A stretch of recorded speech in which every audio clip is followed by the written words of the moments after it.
আসসালামু আলাইকুম এভরিওয়ান। অযোগ্য ভালোবাসা গল্পের 10 নম্বর পর্ব। তো চলো বেশি কথা না বলে গল্প শুরু করা যাক। নিয়তির খেলা বড়ই কঠিন, কাউকে হাসায় আবার কাউকে কাঁদায়। মারিয়া বলল, ওই তো সাজানোর লোকগুলো এসে গেছে। রনি চল আগে ওপরটা সাজাই। আমি হাসি মুখে বললাম চল। আমার ভেতরটা মনে হচ্ছে যেন পুরে সারখার হয়ে যাচ্ছে। কাজ করছি আর এসব চিন্তা করছি। মারিয়া বলল, কি রে রনি, তুই একটু পর পর কি সব চিন্তা করিস? আমি বললাম, কিছু না। আমি আবার কি চিন্তা করব? মারিয়া বলল, আমি খেয়াল করছি কখনো তোর মন খারাপ, আবার কখনো কি জানি একা একা চিন্তা করিস। আমি বললাম, আমার বিষয় নিয়ে তোকে চিন্তা করতে হবে না, এসব বাদ দে। এখন বল তোর অবস্থা কেমন? মারিয়া বলল, আমার আবার অবস্থা, আমি তো সবসময়ই ভালো থাকি। আমি বললাম, তা প্রেম টেম করিস না? মারিয়া বলল, তোর কাছে বলা যাবে না। আমি বললাম, বলবি কেন? বড়লোক মানুষ তোরা, আমরা তো গরিব। মারিয়া বলল, এই কথাটা বললি কেন? আমি বললাম, তো কি বলবো, তুই তো আমার কাছে কিছুই বলিস না। মারিয়া বলল, মাঝে মাঝে মনটা কয় তোরে পিটিয়ে হাড়গুলো গুঁড়ো গুঁড়ো করে দেই। আমি বললাম, আচ্ছা এসব বাদ দিয়ে এখন সত্যি করে বল, তুই প্রেম করিস কি না? মারিয়া বলল, বলমু? আমি বললাম, বল। আমি আবার কার কাছে বলবো? আমার তো আবার এই শহরে তেমন কেউ আপন মানুষ নেই যাকে বিশ্বাস করতে পারি। মারিয়া বলল, তাহলে শোন, আমি আমার মামাতো ভাইয়ের সাথে প্রেম করি। আমি বললাম, ছি, তোদের মতো মেয়েদের জন্য আজকে দেশটা নষ্ট হচ্ছে। মারিয়া বলল, কি বললি? আমি বললাম, তো কি বলবো, তোরা শুধু মামাতো ভাই, খালাতো ভাই, চাচাতো ভাই এদেরকেই চোখে দেখিস, আর আমাদের মতো ছেলেরা একটা মেয়ের অভাবে প্রেম করতে পারি না। আচ্ছা, আমার মতো ছেলেদের তোর কি নজরে পড়ে না? মারিয়া হেসে বলল, বনের সিংহ রেখে কুকুরকে নজরে পড়ে কারো? আমি বললাম, আমাকে কুকুর বললি? মারিয়া বলল, তোর যদি মনে হয় তাহলে মনে কর বলেছি। আমি বললাম, কুত্তার লেজ কখনো সোজা হবে না, মনে আছে এই কথাটা তুই বলেছিলি, তেমনি তোর লেজ কখনো সোজা হবে না। মারিয়া বলল, মায়ের তো তুই ভালো করে খাস নাই সারা। আমি বললাম, কালো পেতনি কোথাকার। মারিয়া বলল, কি আমি কালো? আমি বললাম, যদি মনে করিস তোকে বলেছি তাহলে তাই মনে কর। মারিয়া বলল, আমার কথা আমাকেই ফিরিয়ে দেস? আমার প্রেমিক কি বলে জানিস? বলে আমি নাকি বিশ্ব সুন্দরী। আমি বললাম, যেই না চেহারা কালাকুত্তা দেয় না পাহারা, আবার সে নাকি বিশ্ব সুন্দরী। তুই এটা জানিস না প্রেমে মানুষ অন্ধ হয়ে এসব বলে? মারিয়া বলল, দেখ এখন কিন্তু ভালো হবে না। আমি বললাম, তা কবে বিয়ে করবি তোরা? মারিয়া বলল, তোকে বলবো কেন? আমি বললাম, বলবি কেন, তোরা হলি বড়লোক মানুষ। মারিয়া বলল, আমি কখন বলেছি আমরা বড়লোক? আমি বললাম, বড়লোক মানুষ কি বলে আমরা বড়লোক মানুষ? মারিয়া বলল, ভাই তোর সাথে কথা বলে আমার মুখ নষ্ট করতে পারবো না। আমি বললাম, বলবি কেন, তোরা হলি বড়লোক মানুষ। মারিয়া এবার রেগে বলল, দেখ এখন কিন্তু ভালো হবে না। আমি বললাম, ভালো আর হবে কি, তোরা হলি বড়লোক মানুষ। মারিয়া বলল, দেখ আমার কিন্তু এখন সত্যি সত্যি রাগ উঠছে। আমি বললাম, রাগ তো তোদেরই হবে, তোরা হলি বড়লোক মানুষ। মনে মনে হাসতে লাগলাম, আসলে মারিয়ার সাথে ফাজলামো করতে খুব ভালো লাগছে। মারিয়া বলল, ভাই তোর পায়ে পড়ি, এসব বলা বন্ধ কর। আমি বললাম, তোরা তো পায়েই পড়বি, তোরা হলি। মারিয়া বলল, বড়লোক মানুষ হয়েছে এবার? আমি বললাম, হবেই তো, তোরা হলি বড়লোক মানুষ। মারিয়া বলল, আজকে শালা তোরে খাইছি, তোর বড়লোক মানুষ তোর পেছন দিয়ে ভরে দিব না, এখানে আর থাকা যাবে না। মারিয়া খুব রেগে গেছে। দিলাম এক দৌড়। মারিয়া আমার পেছনে পেছনে দৌড়াচ্ছে। দৌড়াতে দৌড়াতে কখন যে ম্যামের রুমের সামনে এসে গেছি বলতে পারি না। ম্যাম মাত্রই রুম থেকে বের হয়েছে, অমনি আমি ম্যামকে জড়িয়ে ধরে নিচে পড়ে গেলাম। তিশা ম্যাম আমার নিচে আর আমি উপরে। ম্যামকে অনেক সুন্দর লাগছে আজকে, কোনো সাজগোজ ছাড়াই অনেকটাই সুন্দর লাগছে। মনটা চাইছে সারা জীবন এভাবেই জড়িয়ে থাকি। প্রিয়জনকে জড়িয়ে ধরার মজাই আলাদা। মনে হচ্ছে যেন এত শান্তি আমি আর কোথাও খুঁজে পাবো না। ম্যাম এতই সুন্দর, মনে হচ্ছে যেন আমার চোখগুলো সত্যি সত্যি পুড়ে যাচ্ছে। আর তিশা ম্যামের শরীরের এত সুন্দর একটা পারফিউমের ঘ্রাণ, সেটা তো আমাকে আরো পাগল বানিয়ে দিচ্ছে। মনে হয় যেন ম্যামকে নিয়ে অচেনা দূর কোথাও চলে যাই, যেখানে তিশা ম্যাম আর আমি থাকবো, আর কেউ না। সেখানে শুধু শান্তি আর শান্তি। ইস, এমন যদি হতো। আমি আর কিছুই চাইতাম না জীবনে, শুধু ম্যামকেই চাই, আর কিছু লাগবে না জীবনে। না, একই চিন্তা করছি আমি কই আর ম্যাম কই? কোনোদিনও এসব হবে না। তাড়াতাড়ি ম্যামের উপর থেকে উঠে গেলাম। ম্যামও উঠে গেল।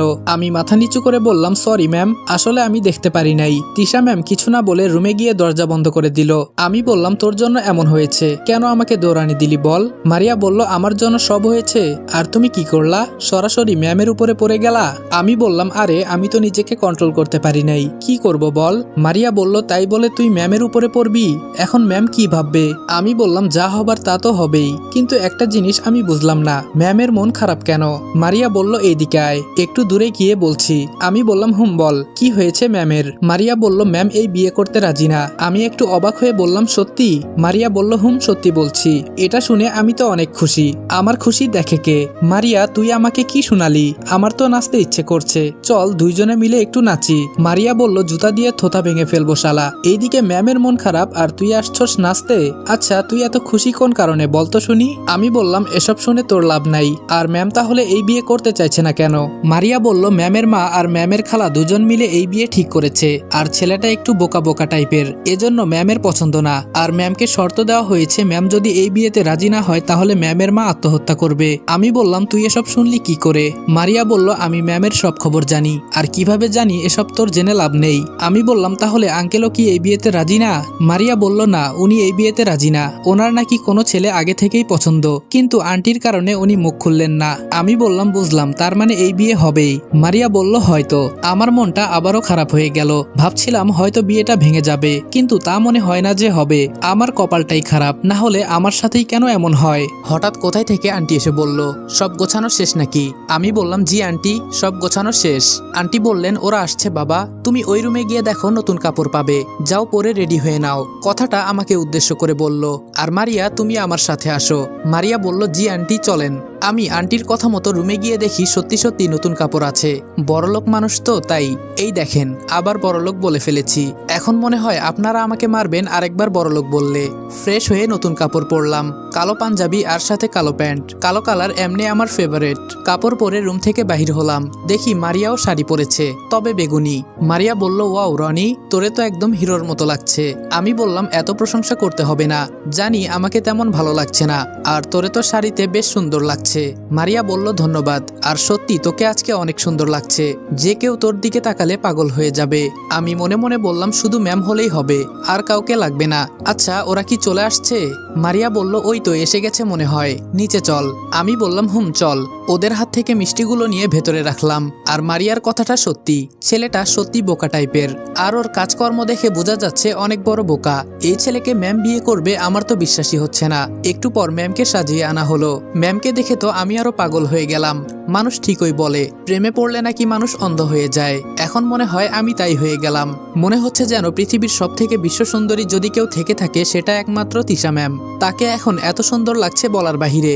এখন যদি কেউ আমাকে একটা তার কাটা চাবুক দিয়ে মারে তাও বলতে পারবো না। এক দৃষ্টিতে ম্যামের দিকে তাকিয়ে থাকবো, কে কি করবে সেটাও বলতে পারবো না। আমার কাছে মনে হচ্ছে ম্যামকে জোর করে তুলে নিয়ে গিয়ে বিয়ে করে ফেলি।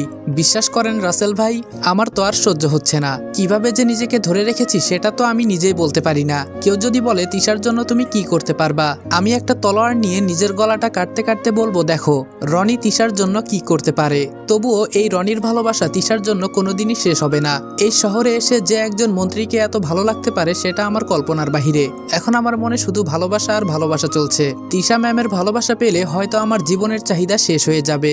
সবকিছু কথাবার্তা বলে ঠিক করা হলো, আগামী শুক্রবারে ম্যামের বিয়ে, তবে সেটা আমরাই মিলে। কোনো অনুষ্ঠান হবে না, একজন মন্ত্রীর বিয়েতে কোনো অনুষ্ঠান হবে না। এটা শুনতেই অনেকটা অদ্ভুত লাগছে, তাই না? ছেলে যেহেতু একটু বোকা, তাই বিষয়টা কাউকে জানাতে চাইছে না, এতটুকুই বুঝতে পারলাম।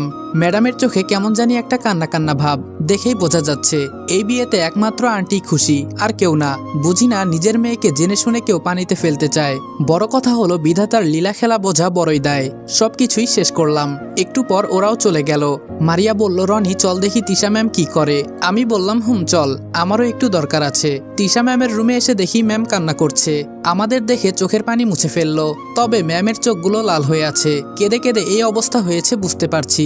তিশা ম্যাম বলল, তোমরা কিছু মনে করিও না প্লিজ, আজকে এখান থেকে চলে যাও, তোমাদের ছুটি দেওয়া হয়েছে, যা বলার পরে বলিও।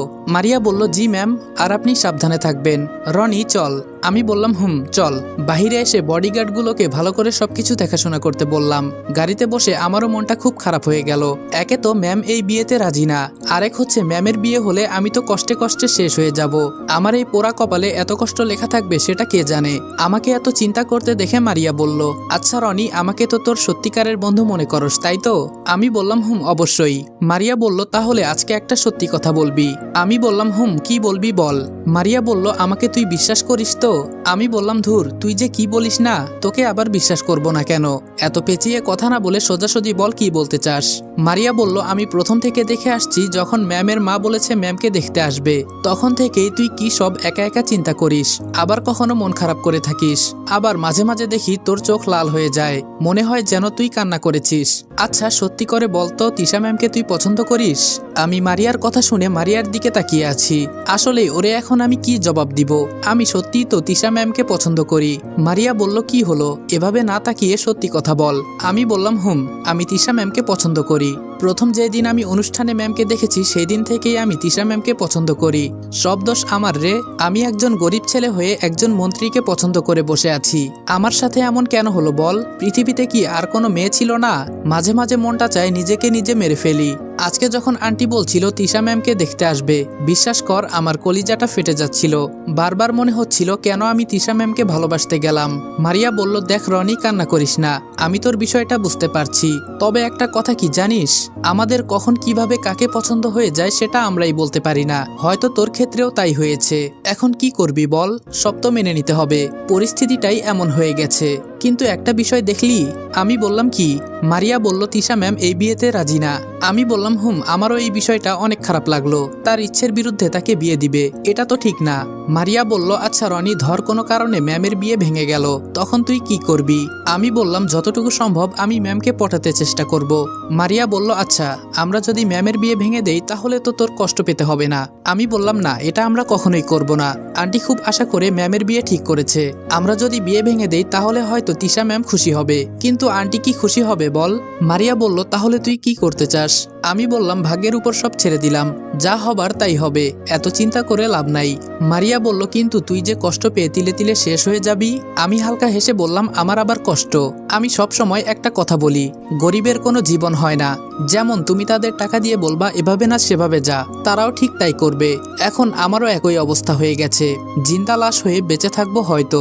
মারিয়া বলল, এভাবে বলিস না, আমি তোর জন্য চেষ্টা করে দেখব। আমি বললাম, ভুলেও এটা করবি না, কোনো চেষ্টা নয়, আমার ভাগ্যে যা আছে তাই হবে। মারিয়া বলল, এসে গেছি তোর বাসার সামনে। আমি বললাম, ওহ, আমার তো খেয়ালই ছিল না।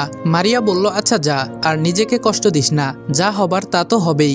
আমি বললাম, ওইসব চিন্তা আমি করি না, এখন বড় কথা হলো তুই আমাদের বাসায় যাবি, আমার সাথে আয়। মারিয়া বলল, না না ভাই, এটা আমি পারবো না, আমাকে আজকে বাসায় যেতে হবে।